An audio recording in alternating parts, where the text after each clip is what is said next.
In the year 1676, a poor tinker named John Bunyan was imprisoned in Bedford jail. While he was there, he started to write one of the most famous books in the English language.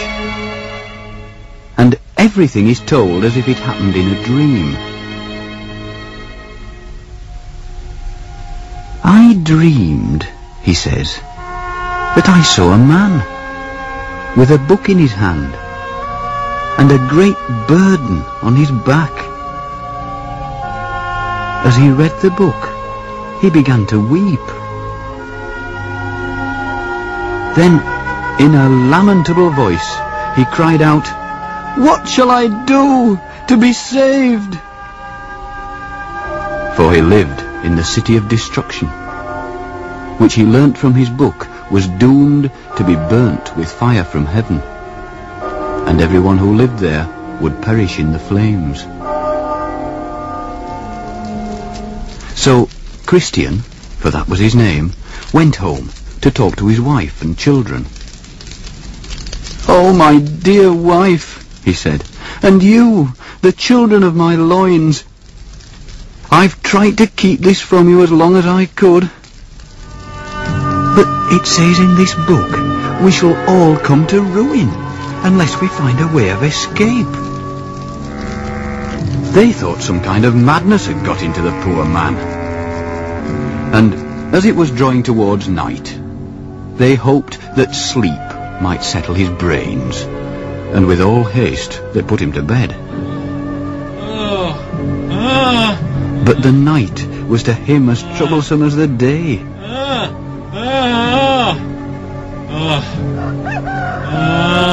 So, when morning was come, and they asked him how he was, he told them, "Worse, worse." His children were bewildered, his relatives incensed. They tried chiding him and deriding him. Finally, they thought it best to take no notice. So, Christian went by himself into the fields, still reading his book and carrying his burden. No one would listen to his warning, and he didn't know where to turn. Then, in the distance, he saw a man approaching. His name was Evangelist, and he greeted him kindly. "What are you weeping for?" he asked. "Sir," he answered, "this book in my hand tells me to flee from the wrath to come. Also, I need to get rid of this burden which is on my back. I fear that it will sink me lower than the grave." Then Evangelist pointed with his finger across the plain. "Do you see yonder Wicket Gate?" he asked. "No," said Christian. "Then, do you see a shining light?" He said, "I think I do." Then said Evangelist, "Keep that light in your eye, and go in that direction. So you shall reach the gate. Then, when you knock, you'll be told what to do." Without delay, Christian began to run. His wife and children saw him running. They wondered, was he gone for good, and called after him to return. The neighbours also came out to see him run, and two of them resolved to bring him back by force. Soon they overtook him. The name of the one was Obstinate. The name of the other was Pliable. And at first, Christian tried to persuade them to go along with him. "What?" said Obstinate. "And leave our friends and our comforts behind us?" "Yes," said Christian, "for I am going to a kingdom where we shall live forever. Read of it, if you will, in my book." "Tush," said Obstinate. Away with your book. Hey, will you go back with us, or no? No, not I, said Christian. Then said Pliable, if what Christian says is true, I intend to go with this good man. For myself, said Obstinate, I will be no companion to such fantastical fellows. I'll go back to my own house. So they parted. Obstinate went back, and Christian and Pliable went on over the plain.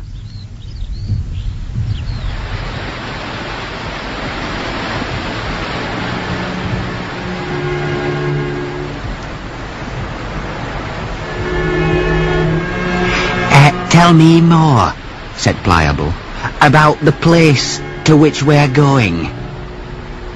There are crowns of glory to be given us, said Christian, and garments shining like the sun. And he who owns that place will wipe away all tears from our eyes. Oh, come then, my good companion, let us hurry, said Pliable. I can't go any faster, said Christian. I've got this heavy burden. As they were talking together, they had drawn near to a miry slough, which was called the Slough of Despond. It was a place where many travellers before them had been drowned. And, not looking where they were going, they both suddenly fell into the bog. Here they wallowed, grievously bedaubed with filth and scum. Nor did the weight of Christian's burden help him. Indeed, he was sinking fast. Pliable, being unburdened, managed in the end to scramble back, but he was very angry. Is this the happiness you promised me? He asked. If we have such trouble at the start, what may we expect at the finish? And he ran off home for a hot bath, leaving Christian to struggle on his own. He had quite given himself up for lost when he heard someone shouting to him from the further side. Ho! His name was Help. He told him there were stepping stones just below the surface of the mud, and he directed him to them. You see, that's the hazard of this place, he said. It so spews out its filth that at the changes of the weather, these steps are hardly seen. So Help gave him his hand and drew him out and set him upon firm ground again.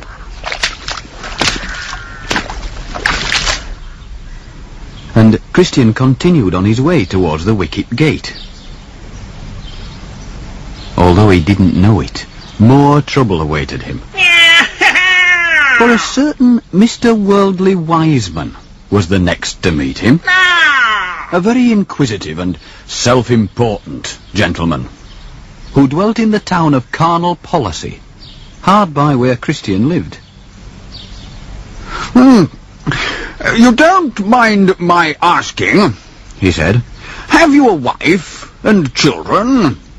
Why, yes, replied Christian, but I'm so laden with this burden that I can't take pleasure in them any more. Who counselled you to start on this journey? A stranger called Evangelist. Ah, I thought so. There's no one more dangerous. He's always misleading travellers. I'm older than you. Let me give you some advice, my good fellow. In yonder village, there dwells a gentleman whose name is Legality. A very judicious man, a man of very good name. He has skill to help men off with their burdens. He has, to my knowledge, cured several who were going out of their wits because of them. Moreover, there are houses standing empty in the village at reasonable rents. The food is cheap and good, and you can send for your wife and children, and all live happily together. Christian was, I fear, all too ready to listen to this Mr. Worldly Wiseman, who now proceeded most courteously to direct him away from his right road. Do you see yonder hill? Yes, very well. By that hill you must go. And the first house you come to is Mr. Legality's. Christian shouldn't have listened to him, for what he had failed to tell him was that the hill ahead was a fearsome mountain. It towered above him, as if about to crush him. Worse than that, there were flashes of fire coming out of it.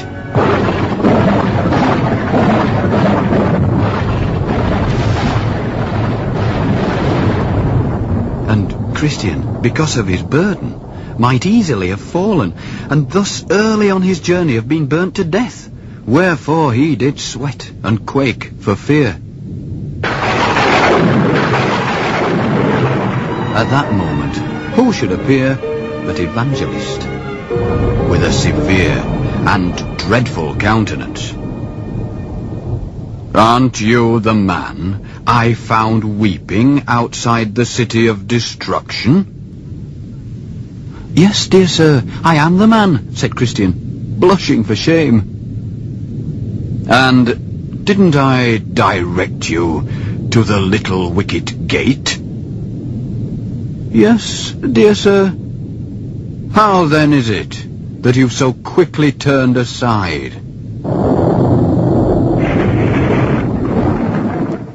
When Christian had told his story, Evangelist said, "You have rejected the word of God for the advice of Mr. Worldly Wiseman.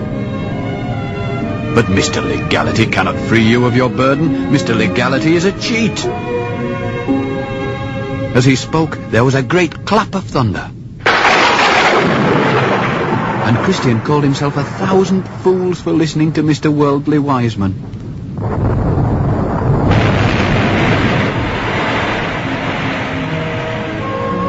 He turned back in haste, and went like one who all the while was treading on forbidden ground. He couldn't wait to regain the road he had abandoned. But would he ever reach it? He wasn't at all sure. For narrow is the gate, it says in his book, and few are they who find it.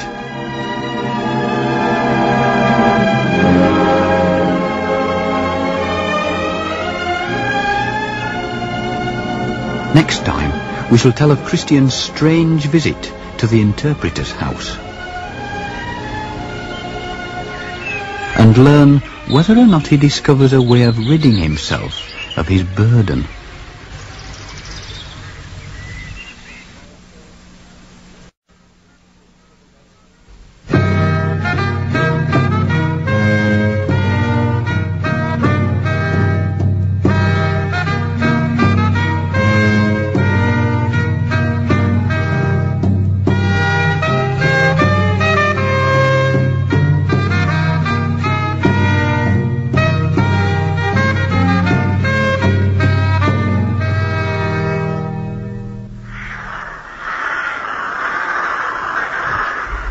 At the very start of his journey, Christian had already been in the Slough of Despond, and strayed most foolishly from the straight and narrow path. But he had been warned, just in time, by his friend Evangelist, that his right road lay through a distant Wicket Gate. As he was hurrying along, he came across 3 men, fast asleep, with fetters on their heels.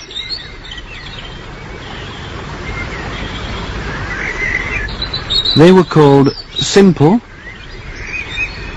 Presumption, and Sloth. Christian knew that to sleep on that particular road was like sleeping in the rigging of a ship when a storm was brewing. "Wake up," he cried, "and I will help you off with your irons." But they only opened one eye at him. and yawned. "I see no danger," said Simple. "Oh, I want to go on sleeping," said Sloth.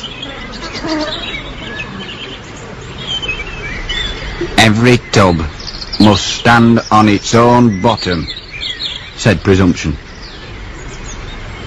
Then they all three rolled over and went to sleep again. So Christian proceeded on his way, troubled to think that men in such danger should so little esteem his kindness in waking them. We are now to learn how wise it was of Christian to warn them. For as he drew nearer the gate, he saw that it was firmly closed. And even as he reached it, he felt the wind of an arrow swish past his ear and bury itself in the woodwork.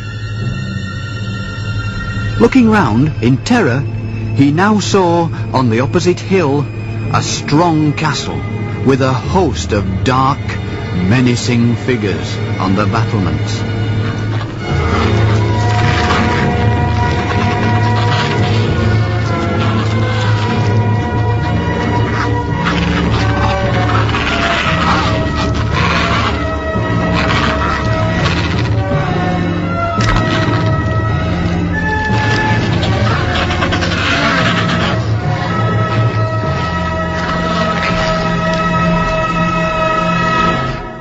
Christian didn't dally. He knocked with all his might. A second arrow narrowly missed him. "Who's there?" asked a voice. "A poor burdened traveller. I come from the city of destruction, and I'm going to the celestial city." To his relief, the gate was quickly opened, and a hand pulled him in. Then Christian asked the guardian of the gate, whose name was Goodwill, "What mean these arrows?" To which he answered, "Yonder castle belongs to Beelzebub, the prince of the devils. Both he and his soldiers will shoot their darts at anyone who tries to enter here. They aim to kill you before you reach safety. You are fortunate to be alive." "Oh, I tremble and rejoice," said Christian. "Why do you come alone?" "Because none of my neighbours, and none whom I encountered on the road, saw the danger. But I'm not one to talk. I also nearly turned aside, persuaded by the arguments of Mr. Worldly Wise Man. And I don't know what would have become of me had not Evangelist met me again, when I was musing in the midst of my dumps.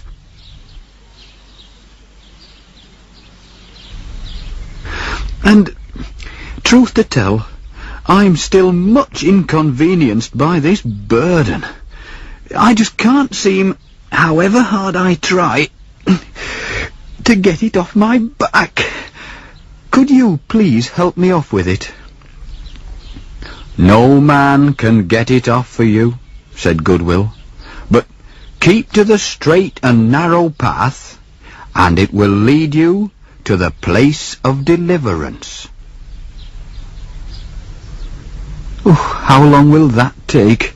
Christian asked himself as he girded up his loins and plodded on his way.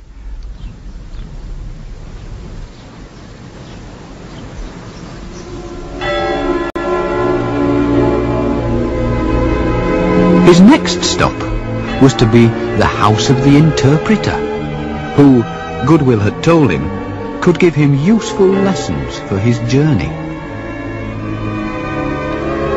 It was a large and mysterious house, such as one visits in dreams.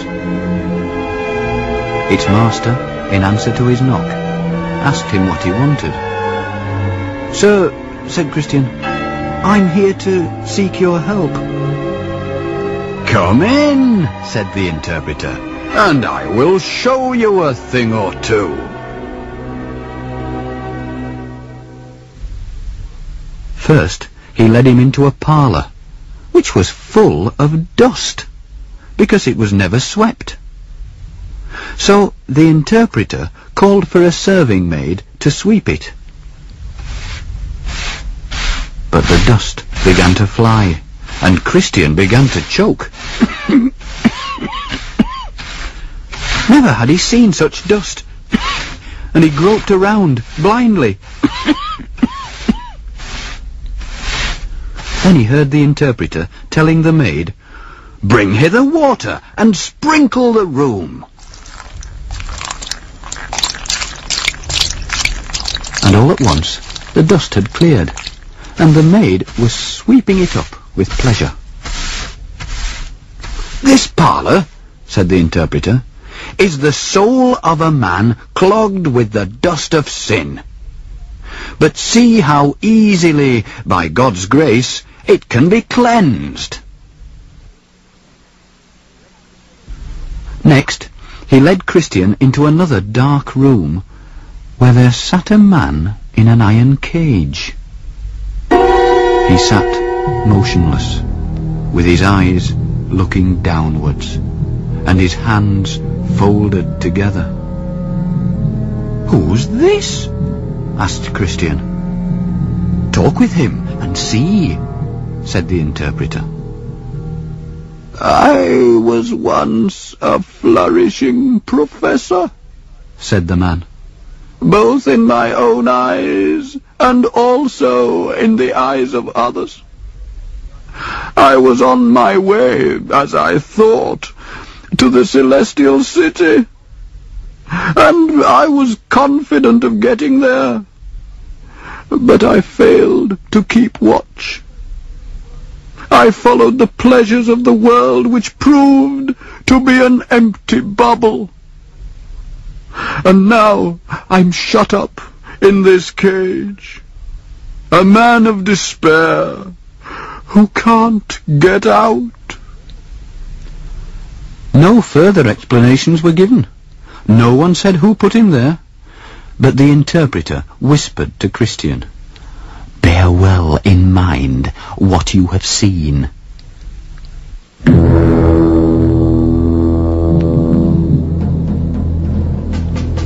Finally, Christian was led to a gateway, like the one which he had lately entered. Beside it sat a man at a table, with a book and an inkhorn before him, to take the name of anyone who wished to pass through. But the gate was guarded by fierce men in armour, ready to do to any traveller what hurt and mischief they could. And though there stood a great company of people desirous of going in, they didn't dare. Then, as it were a scene upon the stage, Christian saw a valiant man approach. "Set down my name, sir," he said. That done, he drew his sword,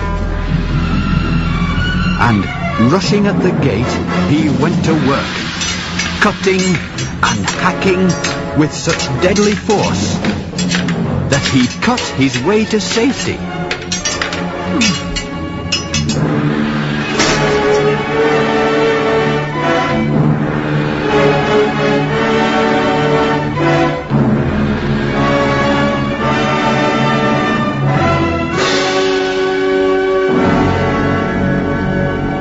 "I think I know the lesson of this," said Christian triumphantly, as he resumed his journey.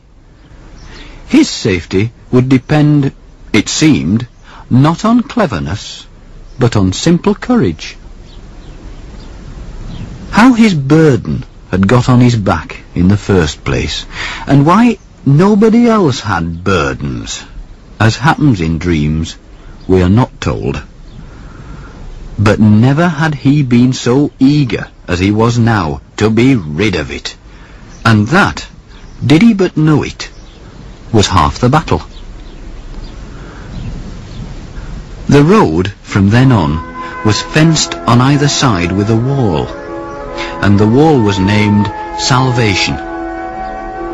Along this road did burdened Christian run.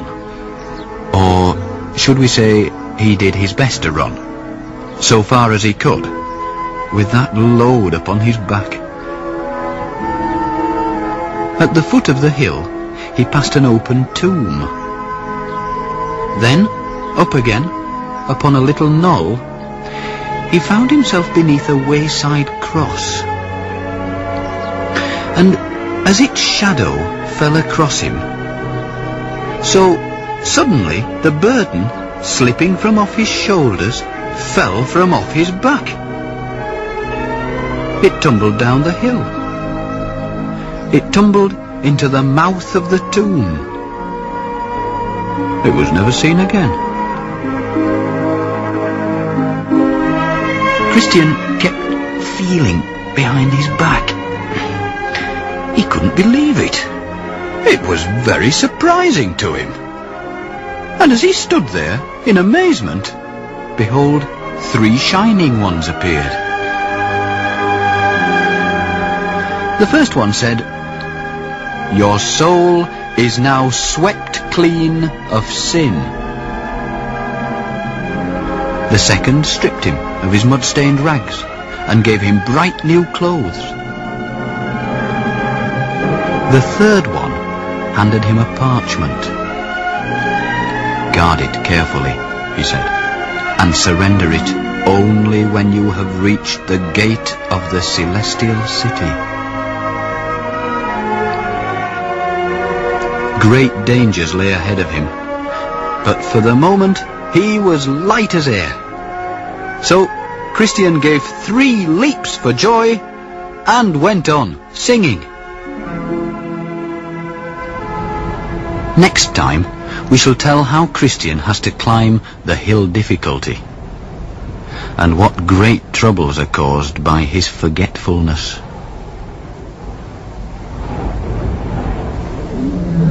And we shall see if he'll evade the lions lying in wait for him.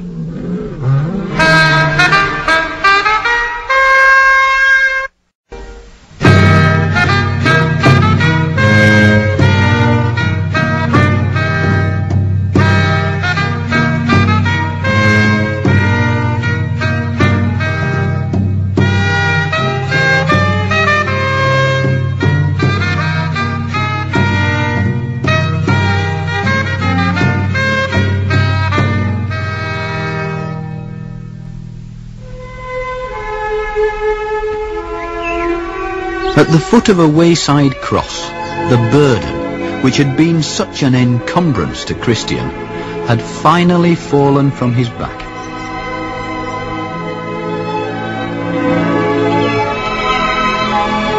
He now set off again, free as a bird and light of foot, along the narrow way.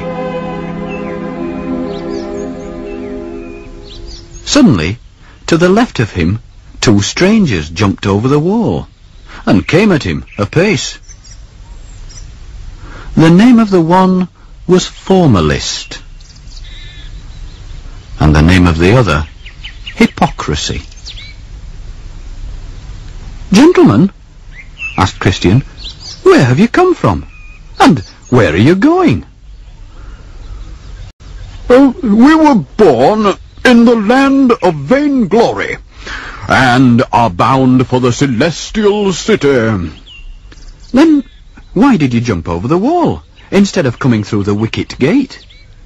"It's too roundabout a way," they said. "Our countrymen always take this shortcut. They've been doing it for hundreds of years, so it can't be wrong." Christian was dismayed. "But it's breaking the rules of the journey." "What's it matter how we did it?" they said. "If we're in, we're in." And they went on their way, laughing.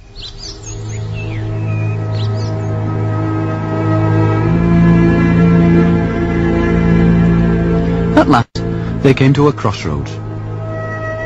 One broad road turned to the left, another broad road turned to the right, while the narrow road went straight on, up the great black back of the hill called Difficulty.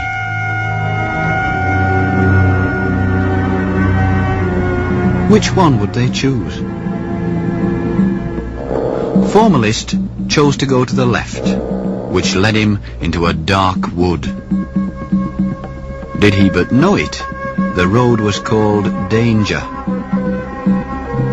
and he lost his way forever. Hypocrisy chose to go to the right, which led him into rough ground full of holes and hummocks. Did he but know it, the road was called Destruction. Here he stumbled and fell and rose no more. Christian paused and drank at a spring to refresh himself. Then he started briskly, straight on, up the hill. But soon he was wondering, had he chosen wisely? For he went from running to walking, from walking to clambering, and now he was on his hands and knees because of the steepness of the place.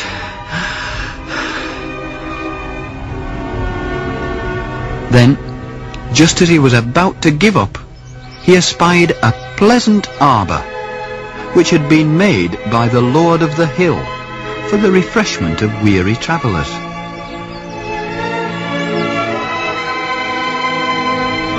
Here, in the deep grass, Christian gratefully lay down. He pulled out the parchment which the angel had given him and read it for his comfort. Then, in the drowsy warmth of the afternoon sun, he fell asleep.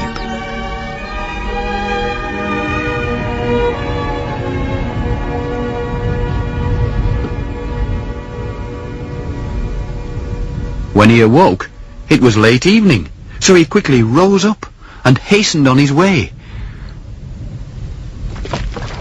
Then, coming towards him, he heard the sound of running feet. And out of the twilight, two men appeared.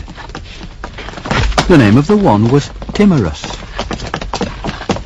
and of the other, Mistrust. "Sirs, what's the matter?" asked Christian. Timorous answered, "The further we go, the more danger we meet." "Yes," said Mistrust, "for just ahead there lie two lions. Whether awake or asleep, we know not. But if we come within reach of them, they could easily pull us to pieces." So saying, Timorous and Mistrust ran on down the hill, leaving Christian much perplexed. For he now said to himself, "If I go forward, I shall perish. Likewise, if I go back to my own country, I shall perish. What am I to do?" Then he remembered his parchment, and felt for it under his coat. It had always been a help and comfort to him, but though he felt everywhere, he couldn't find it. He must have dropped it. And it should have been his passport, without which he couldn't enter the celestial city. As so often happens in dreams, that which he dreaded most had come to pass. He had no choice. He must go back. So, sighing deeply, chiding himself for being such a fool, he retraced his steps, looking on this side and on that. It was growing darker all the time, and the night was full of whispers and unearthly sounds. Dark though it was when he reached the arbour, God directed his eye to the place where the parchment lay. It must have slipped from him while he was asleep, and with great joy he picked it up. But then he cried, "Oh dear, I have trod the same road 3 times, which I should have trod but once. How far might I have been by now upon my way?" He truly feared that he would be benighted. There were those lions too. They seek their prey by night. "If they should meet me in the dark," he said, "how should I escape being torn into pieces?" And again he asked himself, "What shall I do?"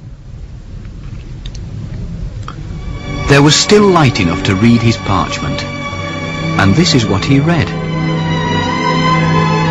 "Desire now a better country, that is, the heavenly one."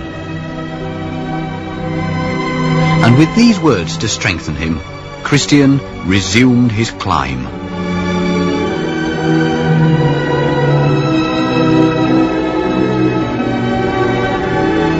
And lifting up his eyes, he saw against the sky the towers of a stately palace, the palace beautiful.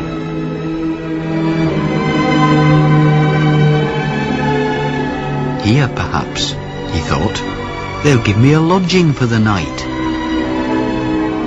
But before he could approach, he heard close by in the darkness the roaring of the lions.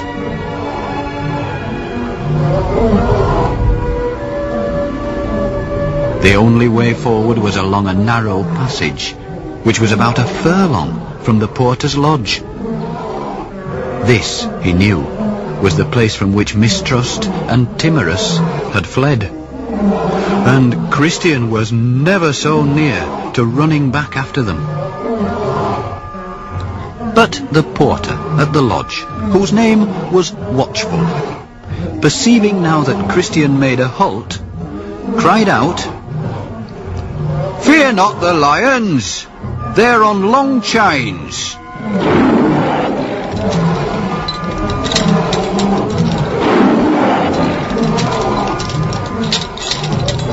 "If you keep strictly to the beam of light in the centre of the path, they cannot reach you."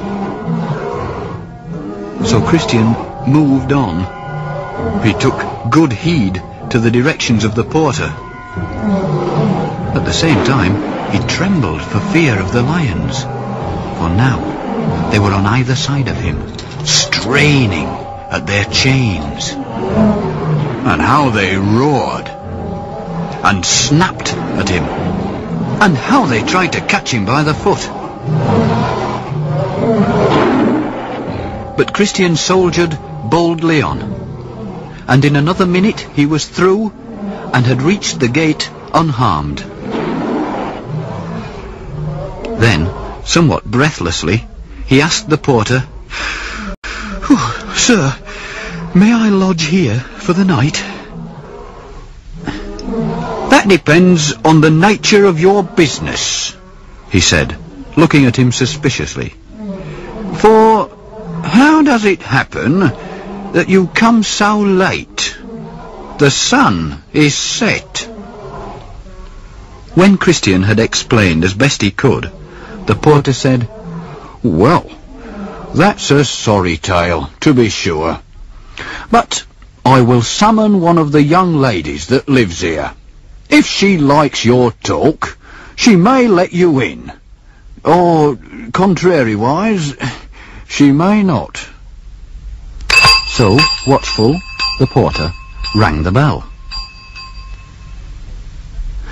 And there appeared, at the sound of it, a grave and beautiful damsel called Discretion. She questioned him closely, asking him what he had seen and met with in the way, and he told her, and she smiled, though tears stood in her eyes. Then, to his relief, she said, "We have to be careful here, whom we admit. But this house was built by the Lord of the Hill for the benefit of pilgrims. So, with the Lord's blessing, come in."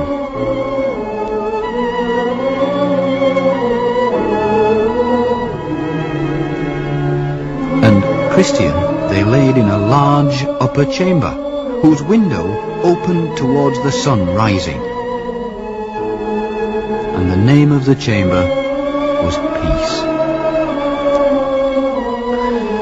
So, for a little while, Christian was safe, and much he needed to renew his strength, for on the morrow, though he knew it not, he had to fight with Apollyon.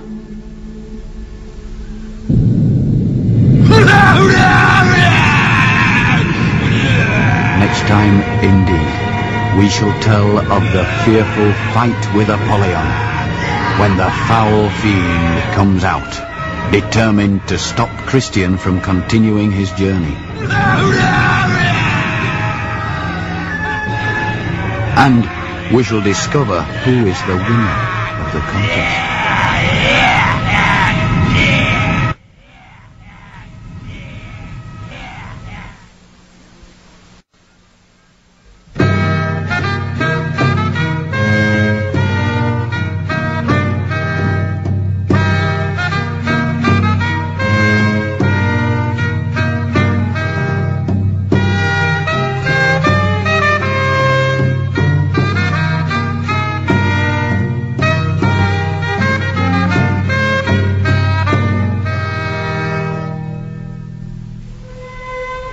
On the previous day, Christian had climbed the hill difficulty, and, after braving the lions which guarded the gate, found refuge in the Palace Beautiful. He had spent the best night of his journey, and when morning was up, he was escorted to the roof by the 4 ladies of the house, whose names were Charity, Piety, Prudence, and Discretion. For they told him he should not depart till they had shown him the rarities of the place. "Look to the south," they said, and so he did, and saw in the distance the Delectable Mountains.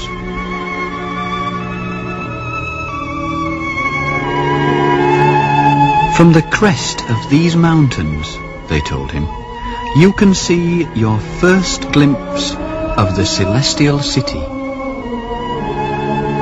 Then the damsel called Charity said to Christian, "Have you a family? Are you a married man?" And he replied, "I have a wife and 4 small children." "Then why didn't you bring them along with you, to share in your felicity?"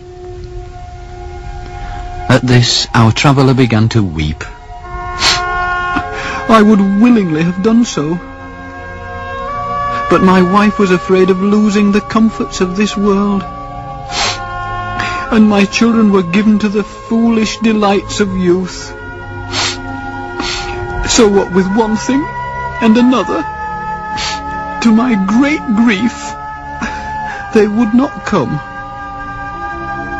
From all that had befallen him so far, you may think he did prudently to make the journey first alone. The other damsels said as much. And though now he was eager to depart, they counselled him most earnestly to arm himself before he left the palace.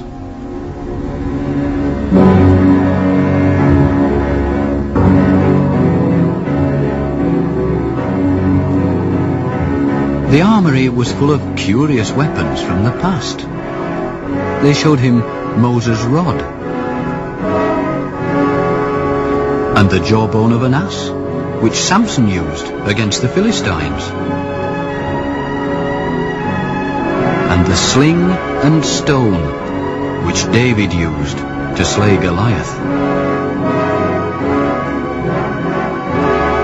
And they fitted Christian out with the armour which their Lord provided for the use of travellers, that they might stand their ground when things were at their worst. First, the helmet and the breastplate that could save his life. Then the faithful shield, to fend off the fiery darts of the wicked. Then the trusty sword, that could cut through anything.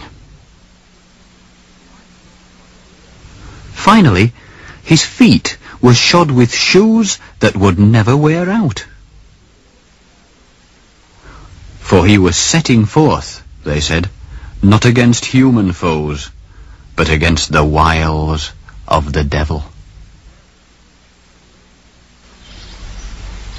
Thus, fully armed, did Christian hurry to the gate.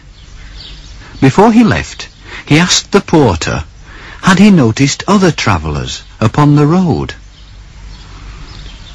There was one, said the porter. I asked him his name, and he told me it was Faithful. Good, said Christian. I know him well. He's my townsman, my near neighbour. He comes from the place where I was born. I will try to overtake him.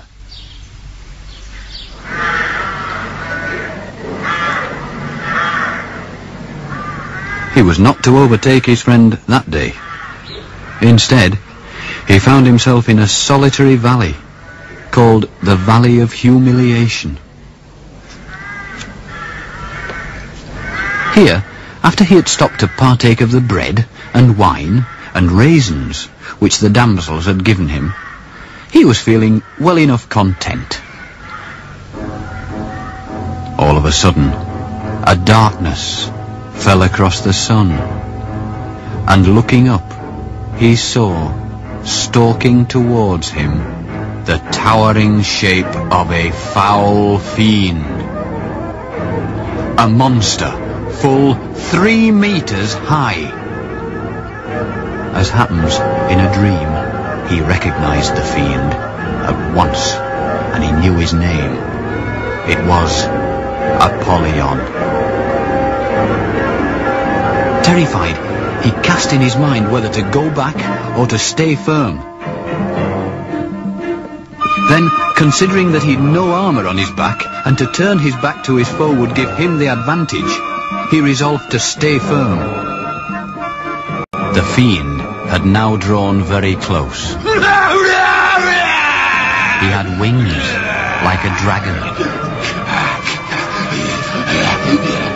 He had scales like a fish, and they are his pride. And out of his belly came fire and smoke. He looked upon Christian with a disdainful countenance. Where have you come from? He asked.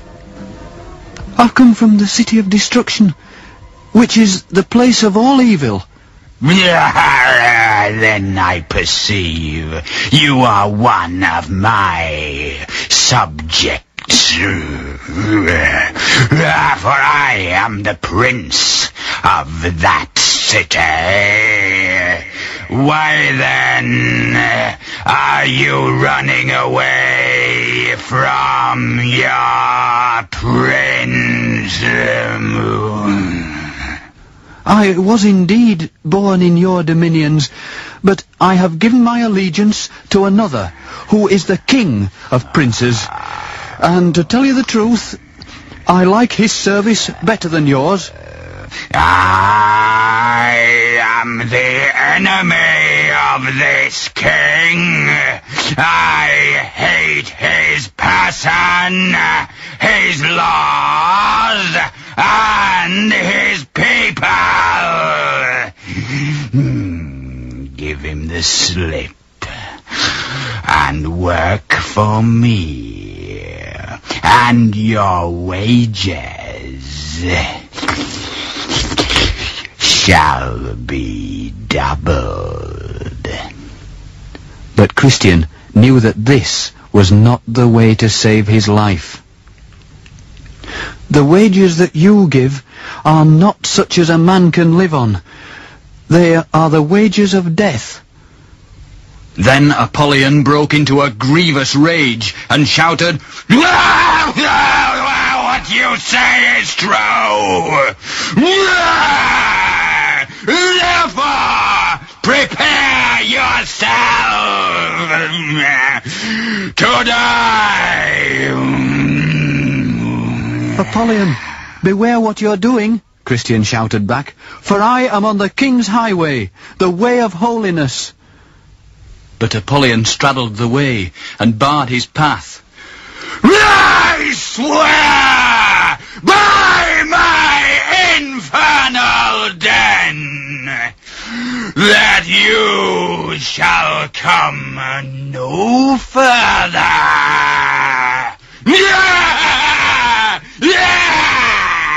Here will I spill your soul."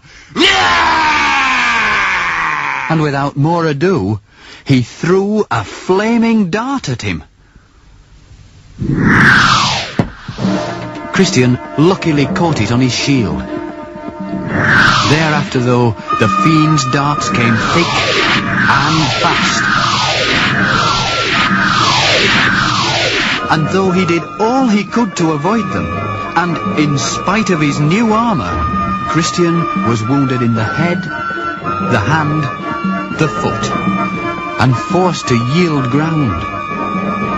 The combat lasted more than half a day. The woods re-echoed with the clash of arms.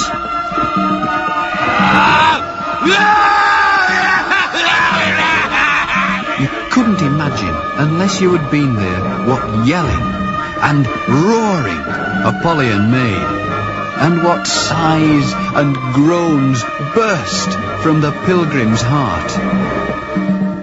For you must know that, by reason of his wounds, Christian was growing weaker by the hour. Then Apollyon saw his chance and came in close. And, wrestling with Christian, gave him such a dreadful fall that his sword flew from his hand.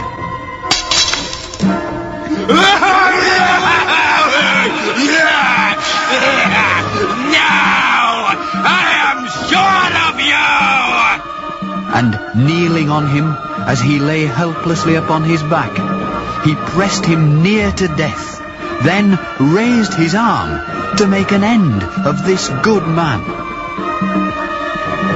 But at that moment, Christian cried, "Rejoice not yet against me, O mine enemy! When I fall, I shall arise." And Christian nimbly stretched his hand out for his sword, and caught it up, and ran Apollyon through. And with a hideous roar, as one that had received a mortal wound, the fiend drew back.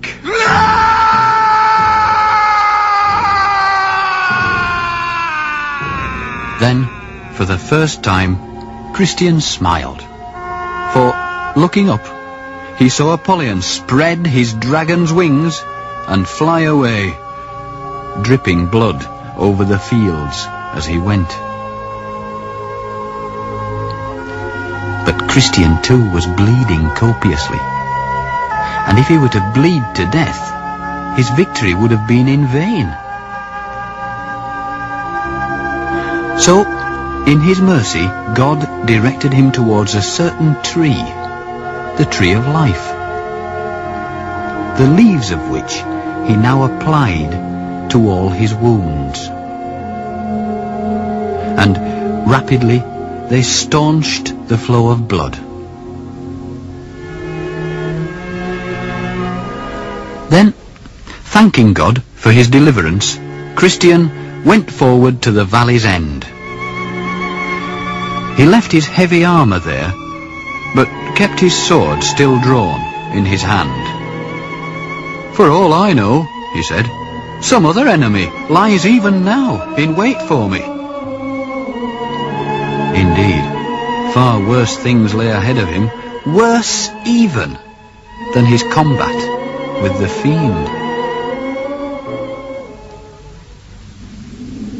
Next time, we shall tell how Christian, in the darkness and all alone, enters the dreaded valley of the shadow of death.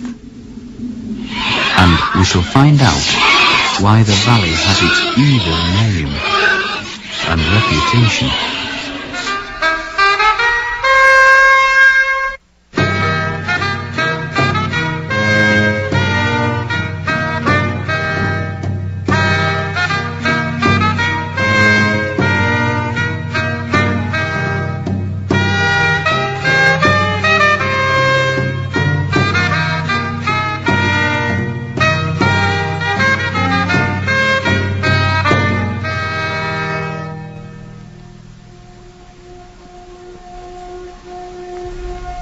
Christian, after the fearsome fight with Apollyon, when he might have died of his wounds, had found healing under the tree of life.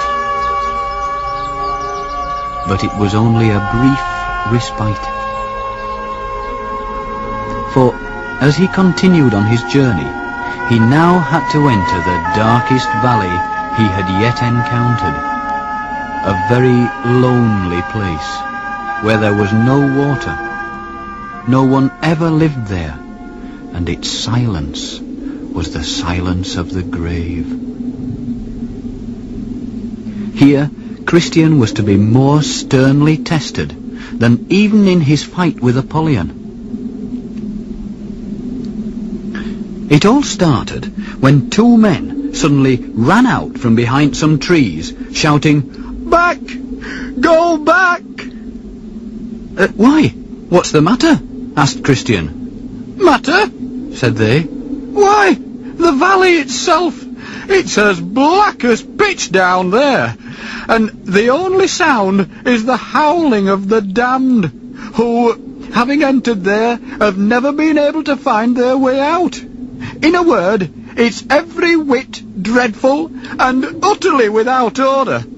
For, we'd have you know, this is none other than the valley of the shadow of death."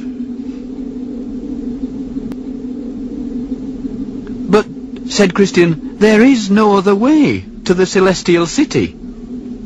"It's not the way we're going," they said. "Quick, go on! And they ran on, past Christian, waving their arms in terror.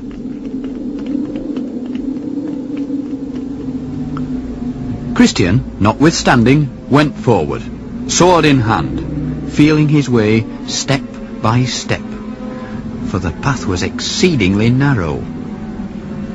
On the right there lay a very deep ditch, into which many had fallen in all ages and perished miserably. On the left there lay a marsh so dangerous that even a good man, if he was sucked in, was never seen again, for he could find no bottom for his foot to stand on. And it was all so dark that when Christian tried to avoid the marsh, he almost fell headlong into the ditch, and he never knew whether his next step might not be his last.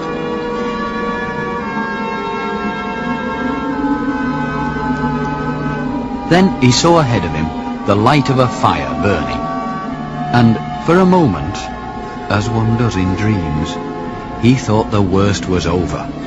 Some light to see by! This is better! But he was utterly mistaken. For what he had seen was the very mouth of hell itself, out of which were belching clouds of evil-smelling smoke, which added to the darkness all around.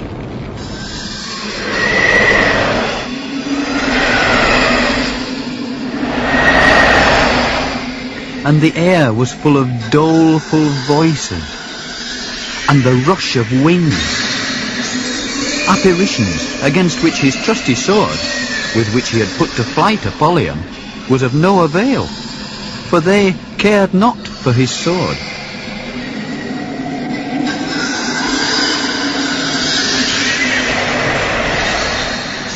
And sometimes they brushed against him with such force that he feared they would push him off the path.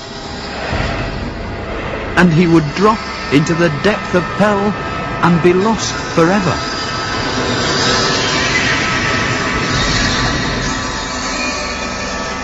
These rushings to and fro were heard by him for several miles together, till he could go no further and dearly wanted to go back. But then he thought, by now, I may be halfway through the valley, and the danger of going back may be as great as the danger of going forward. So he resolved to go on, and he shouted into the darkness with a vehement voice, "I will walk in the strength of the Lord God." And for a while, silence fell about him once again. But not for long. For now, one of the wicked ones came up behind him and started whispering many base suggestions in his ear. "Why don't you?" And Christian became so confused, he thought it was his own voice. And he neither knew who he was or where he was. And this grieved poor Christian more than anything he had met with before. And he might easily have fallen on his sword and put an end to his misery.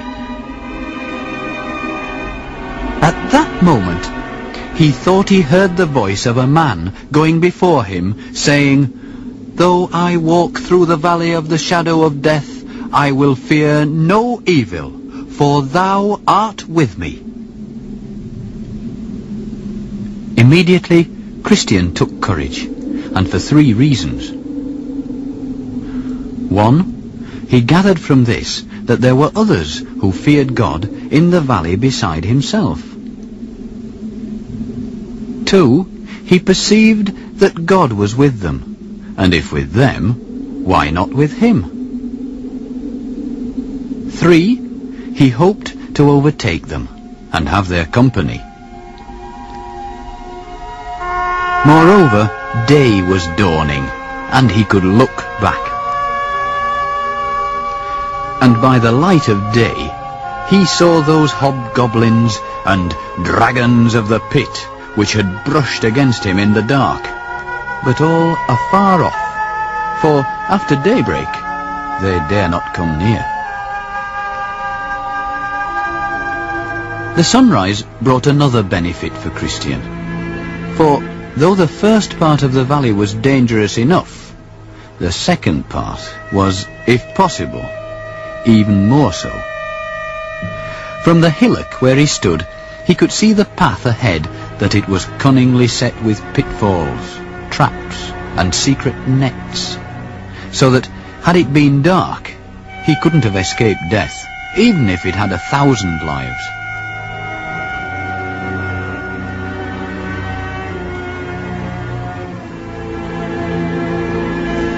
As it was, he once became entangled in a net, and only his trusty sword could free him.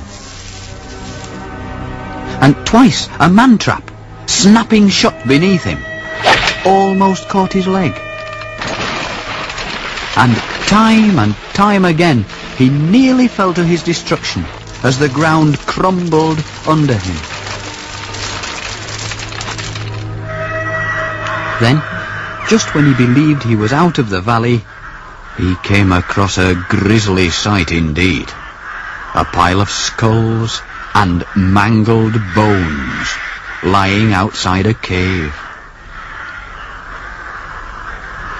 Even as he stopped to peer within, a sudden hand came out at him. It tried to seize him by the throat. He only just leapt back in time.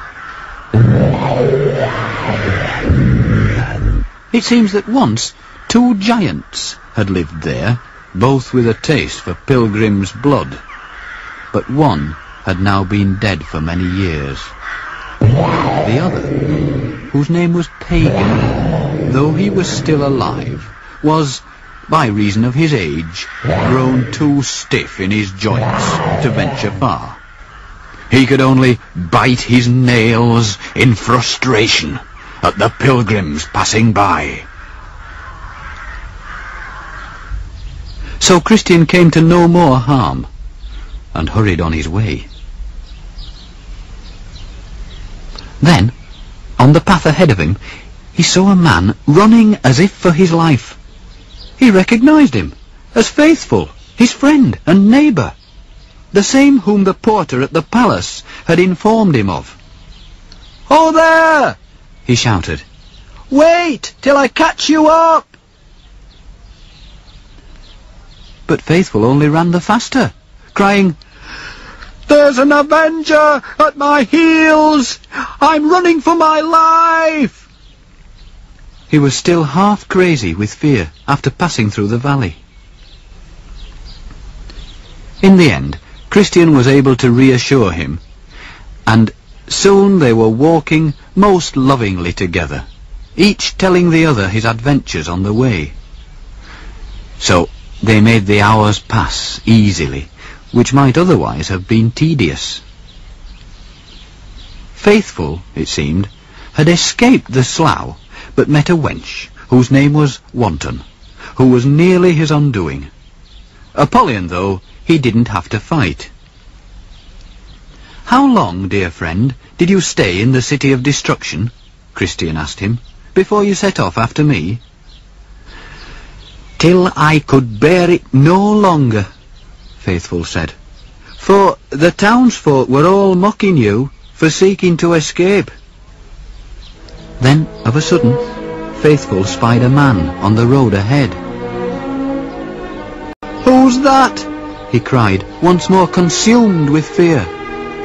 But Christian said, "It's my good friend, Evangelist." And so it was. Evangelist had come, as was his wont, to warn them yet again. Don't think you're out of gunshot of the devil, for, as the Gospel says, my sons, in order to enter the kingdom of heaven, you have to pass through many tribulations. He then pointed into the distance. You will soon come to a town, he said. You can see it there, before you. It is the town of Vanity. And in that town you will have enemies. And then he added, looking fixedly upon them both, Therefore, commit your souls to God, and quit yourselves like men, for one of you will die a painful death. With that, Evangelist has suddenly departed, and Faithful and Christian were left wondering, which of us two did he mean? There was nothing for it but to go forward and find out.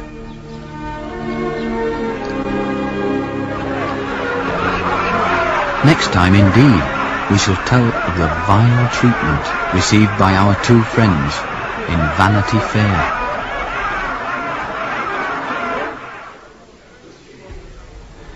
And we shall learn which of them, standing trial before Lord Hategood, is condemned to die.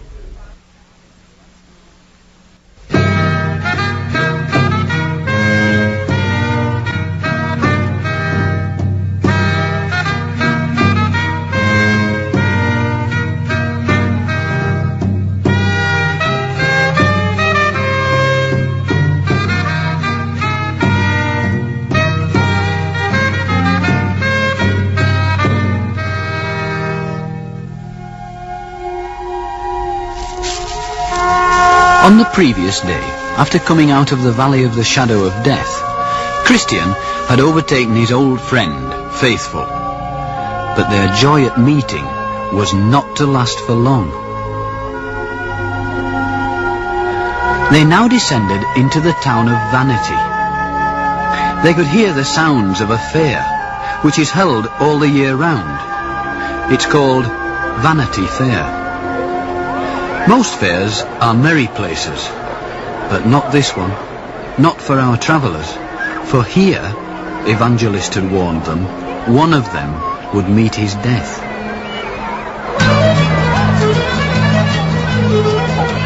As in other fairs of less importance, the streets are named after different countries. There's the French Row, and the Italian Row, and the British Row, where the commodities of these countries are sold and promoted.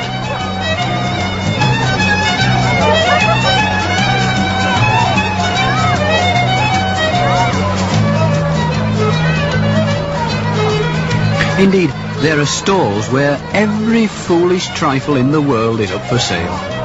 Knickknacks of gold and silver, baubles and bric-a-brac and precious stones. In addition, you could buy titles and honours and preferments to high office and vain pleasures and empty delights of every kind. While moving busily among the crowds are cheats and rogues and mountebanks. The air is full of fearful oaths, and murder, they say, is as common as theft. It is an institution of long standing, artfully set up by the prince of the demons, Beelzebub himself, in a place through which all who are pilgrims and strangers in this world must pass when going to the celestial city. Many, it is feared, get no further on their way. As to Christian and faithful, hoping they would pass unnoticed, they pulled their collars up around their faces. But the rabble were quick to spot them. First, they jeered at them for their outlandish clothes. Then, they jeered at them for their foreign accents. Finally, they asked them angrily, "Why aren't you buying our merchandise? Buy, buy, buy." "We only buy the truth," they said, and put their fingers in their ears, and sought to turn away their eyes from beholding vanity. At that, the townsmen were the more enraged, and the noisiest of hubbubs ensued. News of the hubbub presently reached the burgomaster. He took the pilgrims to be lunatics, and bade his officers arrest them as disturbers of the peace, and take their weapons from them. They were placed in a cage, with their feet in the stocks, as a public spectacle, and made the objects of any man's sport. For their part, they encouraged one another to trust in the Lord, and behaved themselves most wisely, giving the passers-by good words for bad. But this further enraged the men of the fair, who now demanded, in loud voices, that an example should be made of one of them, and he should stand trial in court.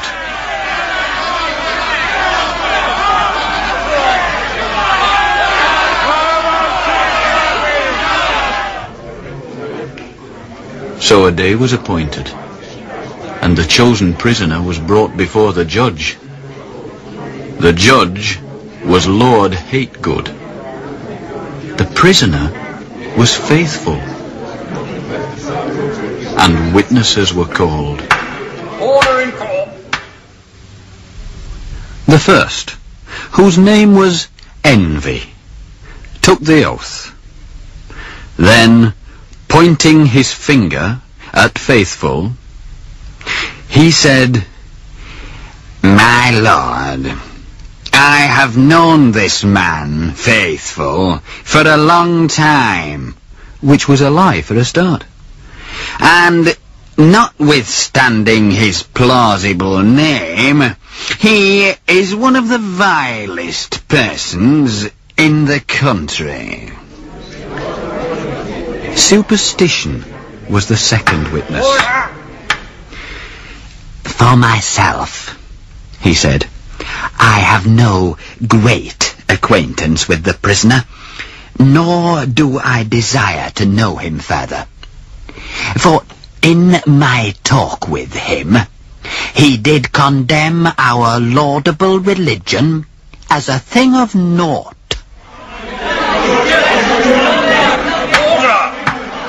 The third witness was a Mr. Pickthank. My lord, he said, and you gentlemen all, I too have heard this fellow speak things that ought not to be spoke. He spoke contemptuously of our noble Prince Beelzebub, and of his honourable friends, Lord Luxury, Lord Lechery, and Sir Hevet Greedy. He also railed at you, my lord, who are appointed his judge. He called you, I regret to say, an ungodly villain. It was clear by now that Faithful had been singled out by all three witnesses for their attack. So the judge addressed himself to Faithful. You have heard, sirrah, he said coldly, how these honest gentlemen have witnessed against you. You are, beyond doubt, a vile renegade. Yet, in order that all men may see our gentleness towards you, let us hear what you have to say in your defense. I say then, said Faithful, that in my belief, your laws and religion are flat against the word of God. If you can prove me wrong, then I'm ready to recant. As to Mr. Pickthank's allegations, I abide by what I said. Your prince and his attendants, by this gentleman named, are fitter to be in hell than in this town. And so, the Lord have mercy on my soul. The judge, in summing up, quoted many learned instances to prove we know not what. Then he called on the jury, all lawful men and true, to consider their verdict. The foreman, Mr. Blindman, said, I clearly see this man to be a heretic. Away with such a fellow, said Mr. No-Good. Aye, said Mr. Malice, for I hate the very looks of him. A sorry scrub, said Mr. Highmind. Hang him! Hang him! said Mr. Heady. Hanging is too good for him, said Mr. Cruelty. So they found him guilty, according to their laws. And after manifold indignities, they burnt him at the stake.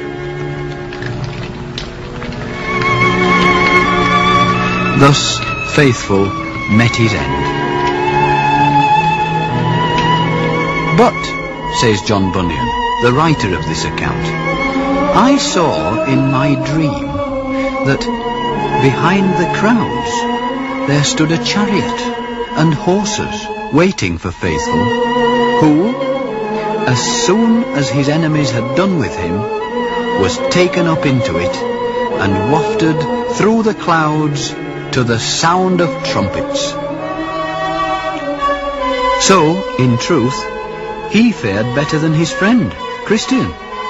He would arrive first at the celestial city, and having been faithful unto death, the king would give him the crown of life.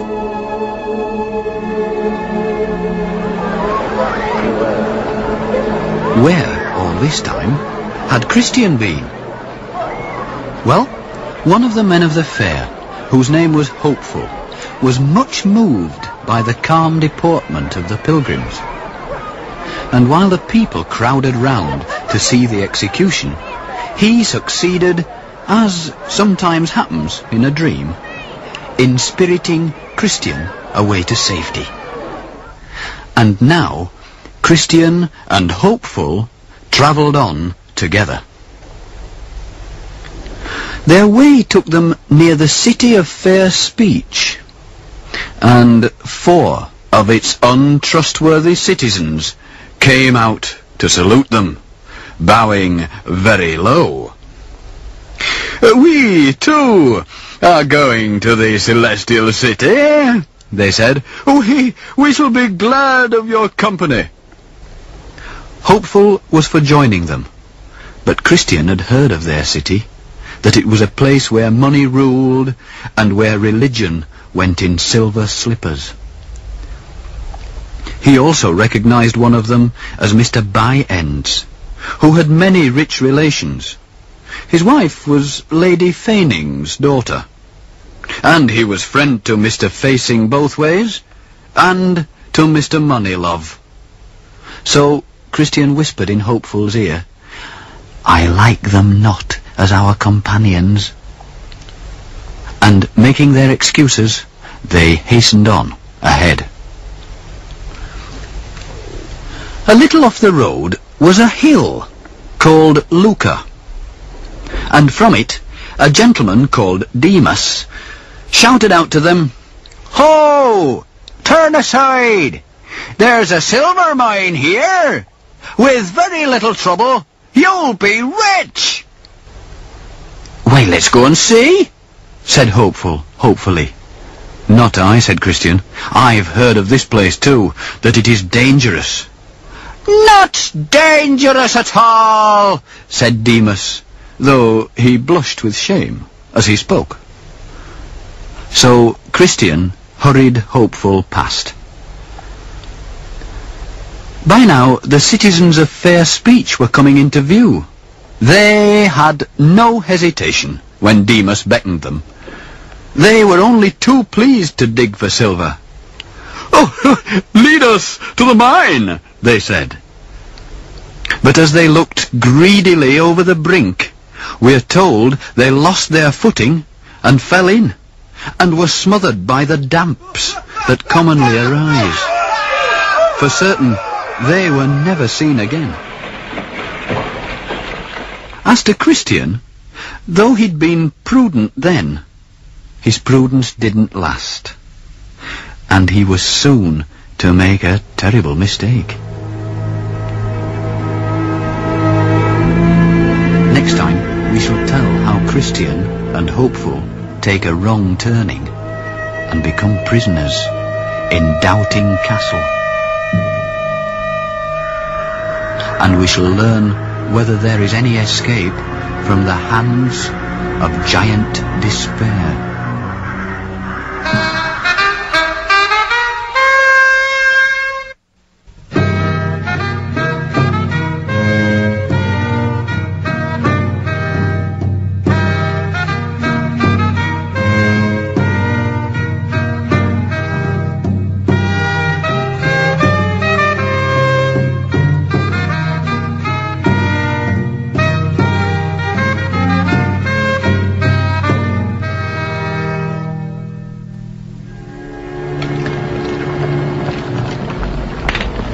Faithful, after his noble death in Vanity Fair, had been taken up in a chariot and arrived first at the celestial city.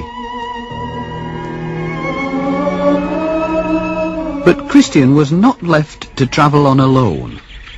he now had Hopeful as his new companion, and he would soon be in dire need of him. The road ahead was very rough, and their feet were very tender with travelling, and they became much discouraged. At this point, Christian espied a stile, which led into a meadow, and seemed to be a short-cut. "Here's better going," he said. "Come, good Hopeful, let's climb over it." What if it leads us out of our way?" asked Hopeful. "That's not likely," said Christian. "Look, there's another man walking ahead of us." So over the stile they went, and Christian was well pleased that the path was easier on his feet. But in leaving the road, he had made a terrible mistake. For soon night came on, and it grew very dark, and they'd completely lost sight of the pilgrim ahead. Did they but know it, his name was Vain Confidence. Suddenly, they heard in the darkness a shriek, followed by an eerie silence. "We'll go no further," said Hopeful in a whisper, clutching at Christian's arm. "I would have spoken up before, only you're older than I am." But even as they tried to turn back, it started to rain, and lighten, and thunder in a very dreadful manner. "Where are we now?" asked Hopeful, without hope. His companion didn't answer. He was completely lost, for the deluge had caused the waters to rise amain and wash away the path. They were even in great danger of being drowned, had they not found a narrow ledge with an overhanging rock. Here they sheltered as best they could, and waited for the dawn, and being tired out, they fell asleep.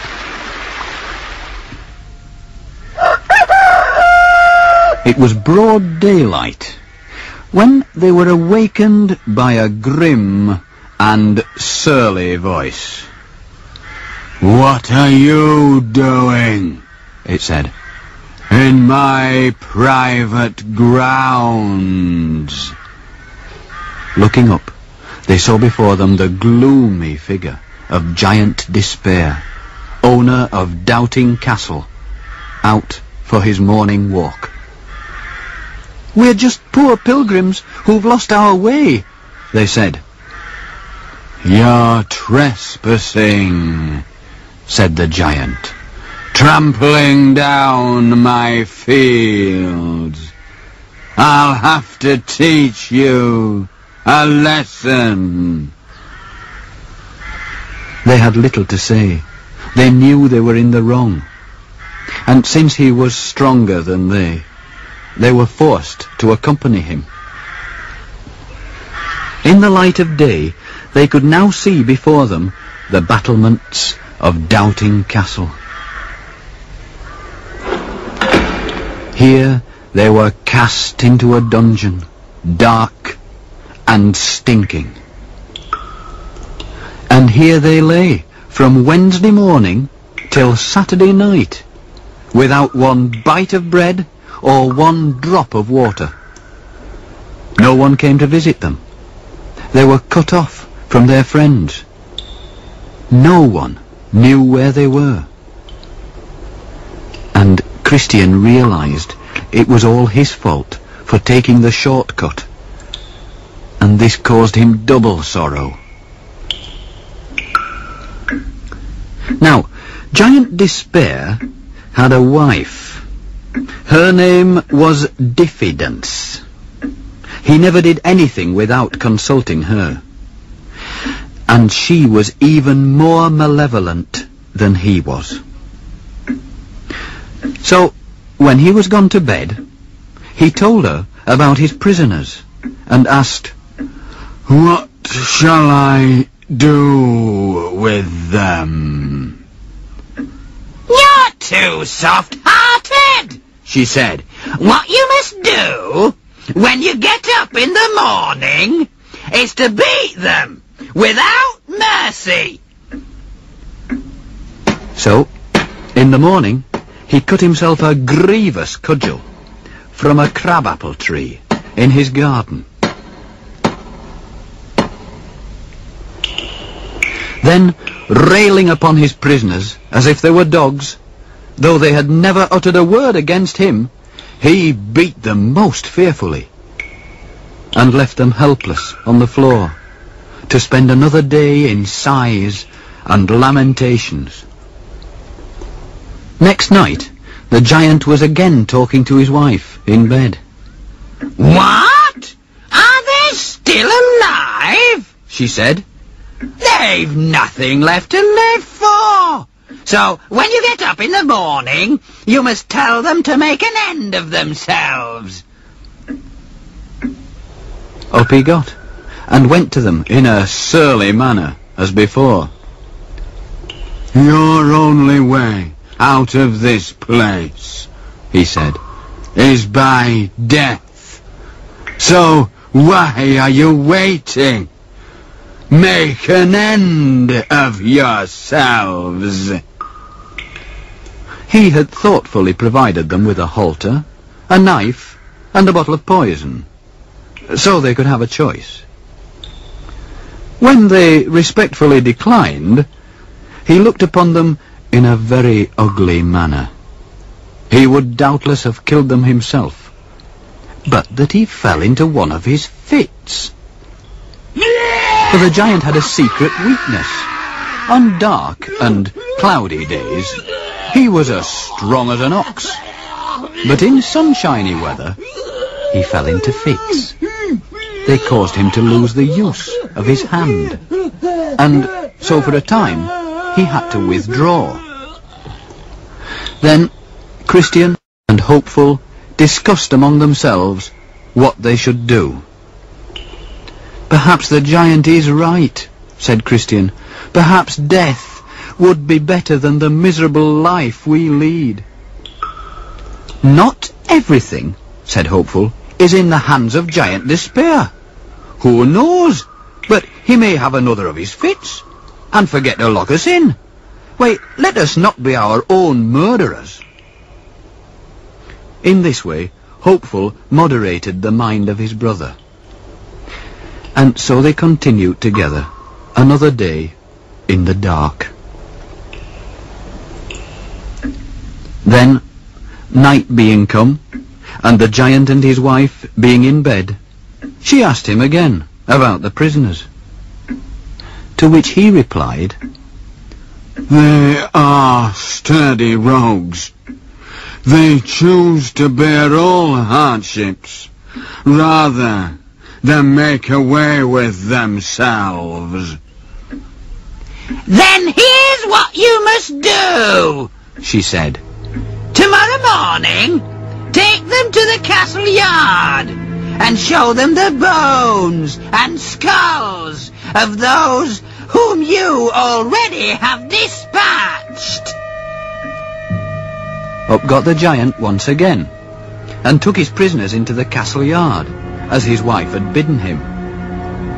"These," he said, pointing to the skeletons, "were pilgrims just like you, who trespassed in my grounds. And when I thought fit, I tore them in pieces, as within 10 days I will do to you."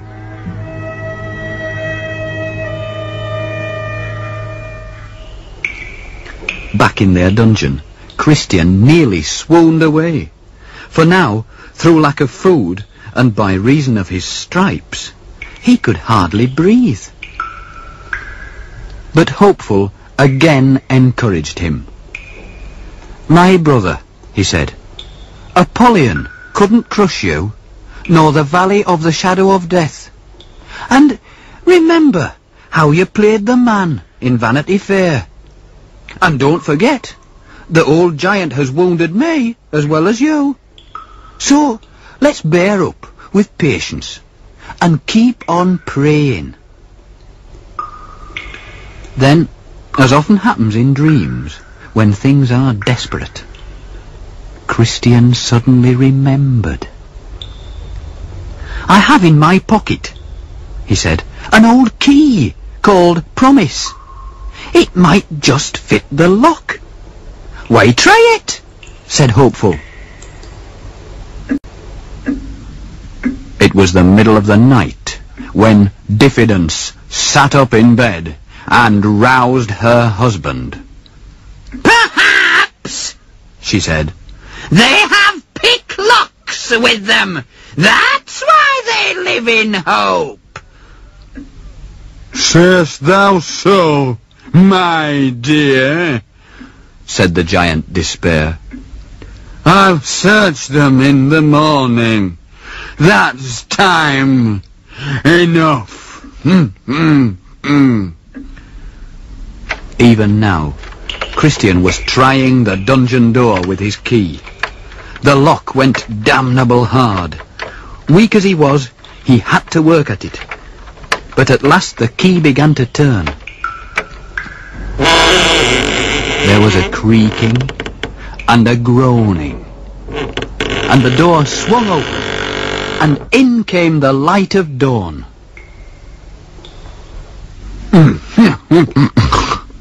"What's that noise?" said the giant, waking with a start. "Better go and see, my dear," said his wife. Christian and Hopeful had run through the door, only to be confronted by a new obstacle, a heavy iron gate. "Wait, try the key again," said Hopeful. Christian tried it, and it worked.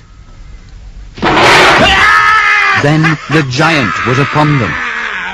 "Nothing can save us now," cried Christian. "All is lost." But no sooner had the giant come into the light of the sun than he had another of his fits. His limbs failed him. His legs gave way. And Christian and Hopeful were quickly out of the castle grounds and out of the giant's jurisdiction. At the place where they had gone astray, they now put up a notice. "Over this stile is the way to Doubting Castle. All trespassers will be destroyed. Take warning."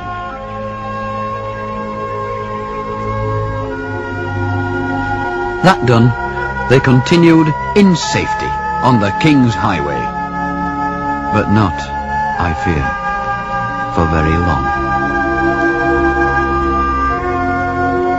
Next time, we shall tell how our friends ignore some good advice, and how the dark river lies between them and the celestial city.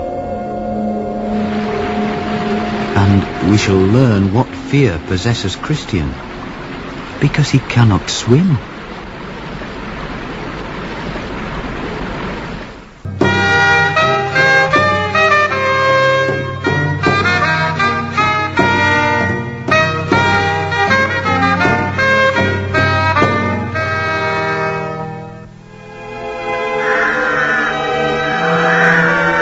Christian and his new friend, Hopeful, after trespassing in the grounds of Giant Despair, had been lucky to escape from Doubting Castle. They surely wouldn't be so foolish as to stray from the road again. For they'd now reached the Delectable Mountains, and what a pleasant change was here.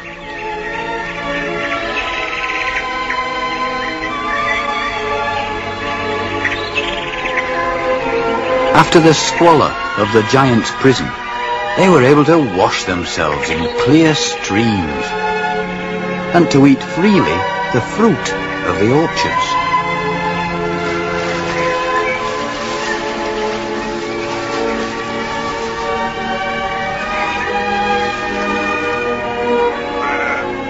Next, they were met by a party of shepherds feeding their flocks, who led them most lovingly to a topmost peak.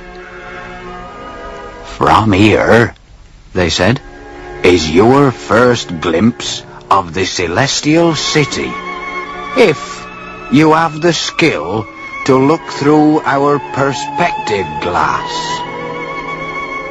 They looked, and thought they saw what might have been a golden gate. And then, as they stood leaning on their staffs, the way that weary pilgrims do, the shepherds gave them these 2 warnings. 1. Beware of the flatterer. 2. Take heed of the enchanted ground. With that, they sent them on their way. Now, from a crooked lane ahead of them appeared a brisk young lad. His name was Ignorance. He'd set out that morning from the country of Conceit to walk to the celestial city. "Have you your parchment?" Christian asked. "Oh no, I shan't need that," said Ignorance. "I couldn't be expected to go all the way back for it." "But what have you got to show at the gate?" "Gentlemen, you are utter strangers to me. Be content to practice your religion, and I will practice mine. I'm sure all will be well." He clearly wouldn't listen to any advice, so they left the lad to follow on behind.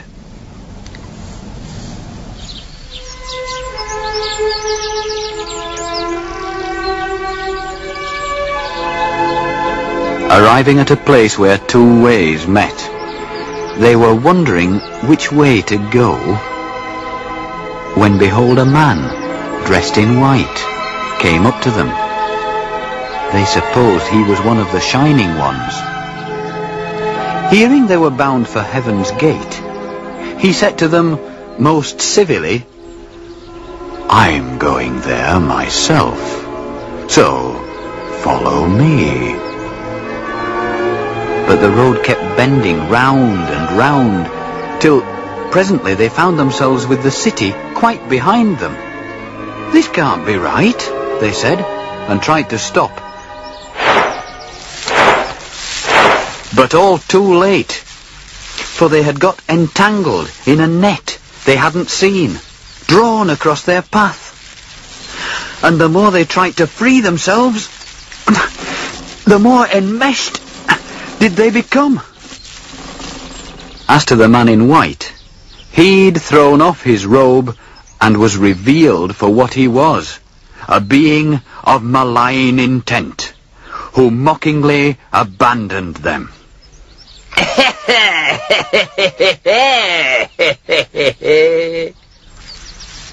They might have languished there all day, had not a real Shining One appeared and cut the net and set them free. "Did no one warn you against the flatterer?" the angel asked. "The shepherds did," said Christian, "but we never thought that this fine-spoken man was he."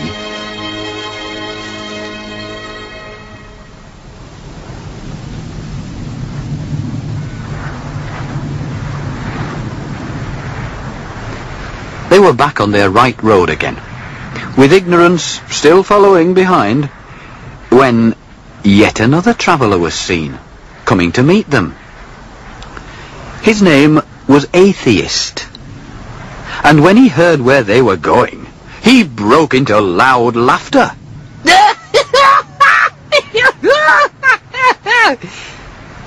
"What's the meaning of your laughter?" Christian asked. "I've been looking for this city," he remarked, "for 20 years. There's no such place. Heaven does not exist." So saying, he swept past them on his way.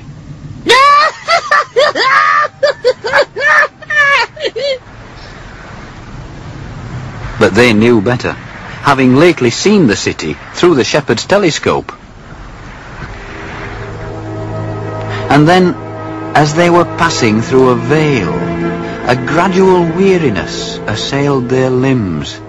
The air was heavy, as before a storm, and they grew very drowsy.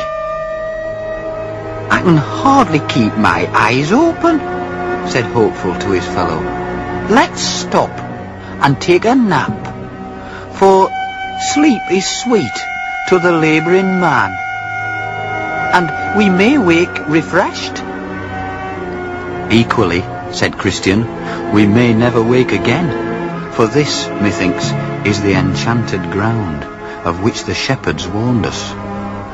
Poor Hopeful looked aghast at being so unwise. "Had I been here alone," he said, "I might have met my death." For now indeed it felt as if someone had cast a spell on them. But they were not to be ensnared a second time. "Oh, we'll keep ourselves awake by good discourse," said Christian, stifling a yawn. And, talking all the while, they forced their feet along, and so made their escape. They entered now a country where the air was sweet again. The flowers grew, the birds all sang, and the sun shone night and day. For this was the land of Beulah, where the Shining Ones commonly walked, and it lay upon the frontier of heaven.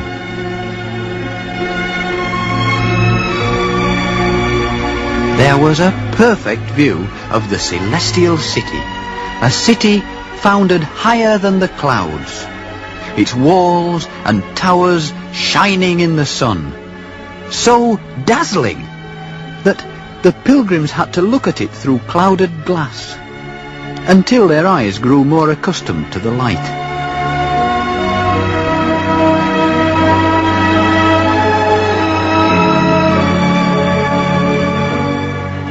Then, just as they imagined they were safely there, they all at once stood still, quite stunned by what they saw. For between them and the city gate flowed a deep, dark river, over which a mist forever swirled. They looked to the left, and they looked to the right. But the men on the bank said, "You have to go through it. There is no bridge." It was a fearful moment, for Christian couldn't swim. Yet after coming all that way, he mustn't falter now. He stepped into the river, trembling, and immediately began to sink, and shouted to his good friend, "Hopeful! Hopeful! The waves are swallowing me up!" Hopeful tried to keep his head above water, but the river was so deep that Christian sank again. He was more frightened now than he had ever been, even in the valley of the shadow. A great darkness and horror fell upon him. For this was the river of death, and he feared he was drowning in it.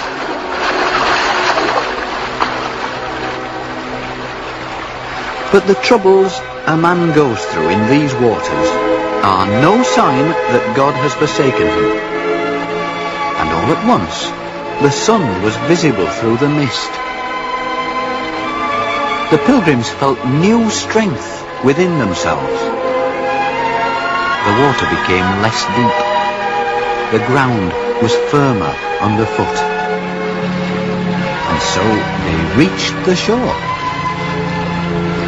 Meanwhile, What of Ignorance, who was never far behind, he got over without half the difficulty of the others, and didn't even wet his shoes, for he had met a somewhat dubious ferryman called Vain Hope, who ferried him across. Upon the farther bank, two men in shining clothes were standing to receive our friends. It's you they wait for, said Christian to Hopeful. You have been hopeful ever since I knew you. Why, and so have you, said he to Christian. But no one was there to welcome Ignorance. He had to climb the path alone. Then, as the pilgrims neared the gate, the whole of the heavenly host must have known of their arrival, for they were greeted by the king's own trumpeters, who made all heaven echo with their sound. But when Ignorance knocked to be admitted, the men above the gate looked down on him and said, "Where is your parchment roll, my friend, to prove that you have come by the right road?"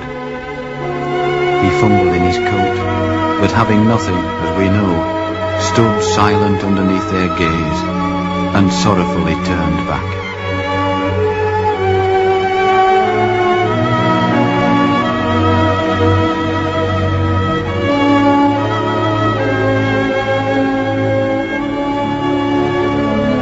The pilgrims, on the other hand, each had their parchments ready, and a voice cried out, "These pilgrims now are come from the city of destruction for the love they bear to the king of this place."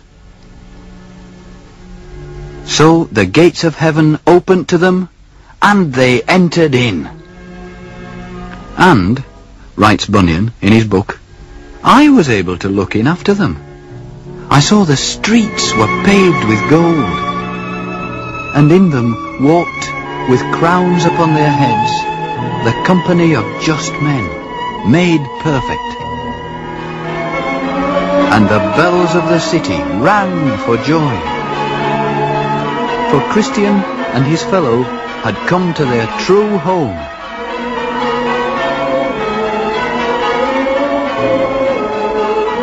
And after that they shut the gates, and I awoke, and behold, it was a dream.